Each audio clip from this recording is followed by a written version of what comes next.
دلم خواهد روم بر کوی مادر، وجودم پر شود از بوی مادر. تمام روی دنیا را بگشتم ندیدم روی خوش جز روی مادر.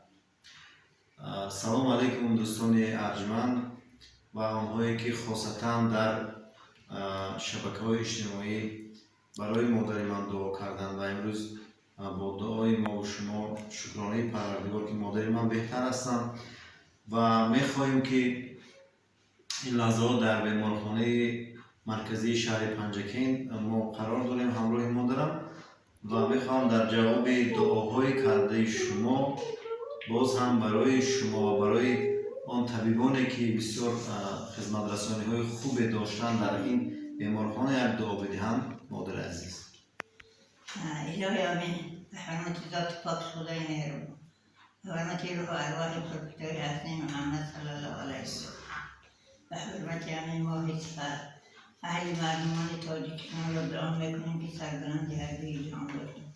علل خصوص طبیبان همین بیمارخانه که برای بیماران با مهر با شفقت نظارت های خوب میبرم. من دعایی نمیکنم که الها همینها در سر مردمان تا یک سالگیشان خدمت کنند، شاد و خرمانه باشند، تاجیکستان ما آباد باشد. بلاهایی که بر سر مردمان آمده است خدای مهربان خدای خدایا خداوند پاک و پروردگارا تمام مردمان روی دنیا را، مؤمن و مسلمان ها را خدای مهربان نگه دارد و طفیل مؤمنان اهل مردم همین تاجیکستان پنجکین را نگه دارد.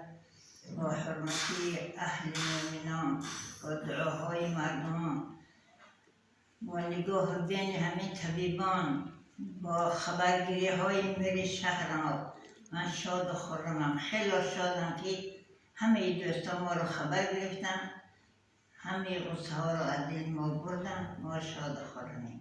الها شاد باشن. سلام باشید. ندارم غم بری سیم و زرم را و یا سوز همه شیر ترم را، ولیکن ای خدای مهربانم مبر از من تو اصلا مادرم را. بگذار که همیشه مادران در سر ما زنده و بی‌درد و بی‌رنج باشند. خداحافظ.